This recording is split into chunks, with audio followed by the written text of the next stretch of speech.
तमिलनाडु में चुनाव हो रहे हैं और जनता से कहा जा रहा है कि 8,000 रुपया लो, फ्रिज खरीदो, हर महीने 2,500 रुपया ले लो और फ्री गैस सिलेंडर लो। अब सीधा सवाल, ये मदद है या वोट खरीदना? और अगर ये मदद है तो फिर हर चुनाव में मुफ्त बनाम विकास की बहस क्यों छिड़ जाती है? और सबसे बड़ी बात, क्या ये बहस कभी खत्म भी होगी?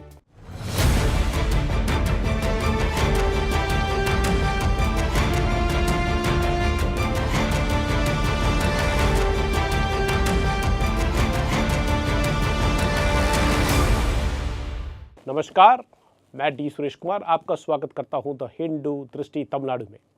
आज हम एक ऐसे मुद्दे को समझेंगे जो सिर्फ तमिलनाडु नहीं बल्कि भारत के ज़्यादातर राज्यों की राजनीति को डिफाइन करता है, चुनावी फ्रीबीज। तमिलनाडु में इस बार वादों की सीधी टक्कर है। डीएमके यानी कि द्रमुक कहती है कि 8,000 रुपया का कूपन देंगे हम, जिसमें महिलाएं अपनी ज़रूरत के हिसाब से वॉशिंग मशीन, फ्रिज, माइक्रोवेव या इंडक्शन स्टोव जैसे घरेलू उपकरण खरीद सके। और ऑल इंडिया अन्ना डीएमके यानी कि अन्ना द्रमुक का कहना है कि फ्री में फ्रिज देंगे, 10,000 रुपया आपके बैंक अकाउंट में डालेंगे और सालाना में 3 गैस सिलेंडर मिलेगा।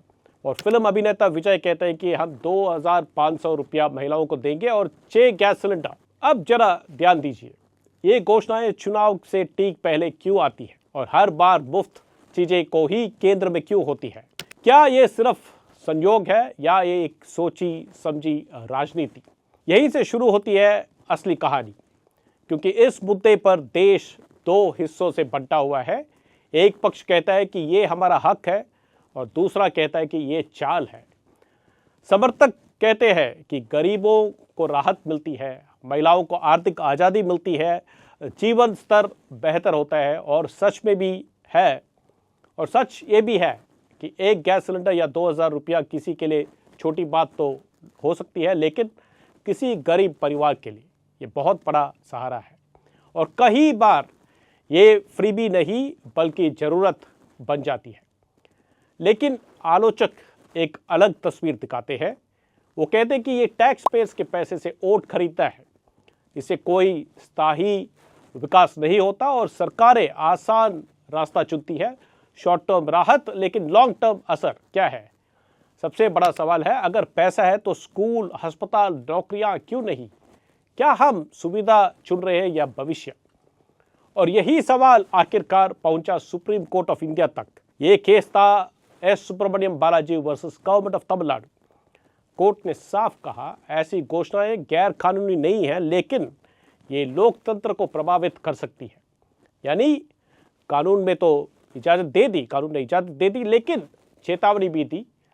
इसीलिए कोर्ट ने कहा, पार्टियां बताएंगी पैसा कहां से आएगा, योजनाएं कैसे फंड होगी और क्या ये वादा जिम्मेदार है। मतलब फ्री भी देना है तो आप हिसाब भी देना होगा। अब यहां से कहानी और दिलचस्प हो जाती है। हाल ही में तमिलनाडु से जुड़े हुए एक मामला की सुनवाई के दौरान सुप्रीम कोर्ट ने सख्त सवाल उठाया। जब राज्य भारी खर्च में है तो फिर स्कूटर, कपड़े जैसी चीजें कैसे बांटी जा रही है? और कोर्ट ने साफ कहा, पहले आप सड़क, अस्पताल, स्कूल बनाइए, फिर ऐसी योजनाएं जिसमें फ्रीबीज आती है। यानी प्राथमिकताएं को तय करना होगी, यानी प्रायोरिटी को तय करिए। अब असली सवाल, क्या सरकारें सेंटा क्लॉज बन गए या ये एक निवेश है जहां पैसा लगाया जाता है और वोट के रूप में रिटर्न मिलता है? और क्या जनता भी अब इन वादों की आदी हो चुकी है? और अगर ये चलता रहा तो क्या भविष्य में चुनाव सिर्फ इस बात पर होंगे कौन ज्यादा मुफ्त में देगा? तो सच्चाई क्या है? कानून कहता है कि ये गलत नहीं है, लेकिन क्या ये सही है?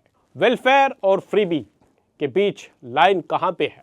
और क्या ये लाइन हर चुनाव के साथ धुंधली होती जा रही है? अंत में फैसला न कोर्ट करता है न नेता, फैसला करता है वोटर यानी कि आप। और शायद यही लोकतंत्र की सबसे बड़ी ताकत है। अब आप क्या सोचते हैं इसके बारे में? ये जन कल्याण है या चुनावी रणनीति? कमेंट्स में बता दीजिए। और अब अलविदा कहने से पहले समय है कि आप कुछ शब्द तमिल में सीख लें, जैसे कि पिछले हफ्ते किया। तमिल में फ्री या मुफ्त को कहते हैं इलवसम, और सुप्रीम कोर्ट यानी कि उच्चतम न्यायालय को कहते हैं उच्च नीतिमंडल, और लोकतंत्र को कहते हैं जननायकम। आशा है हमारे यह जुड़ाव आगे भी यूं ही बना रहेगा। हमसे जुड़े रहिए। धन्यवाद।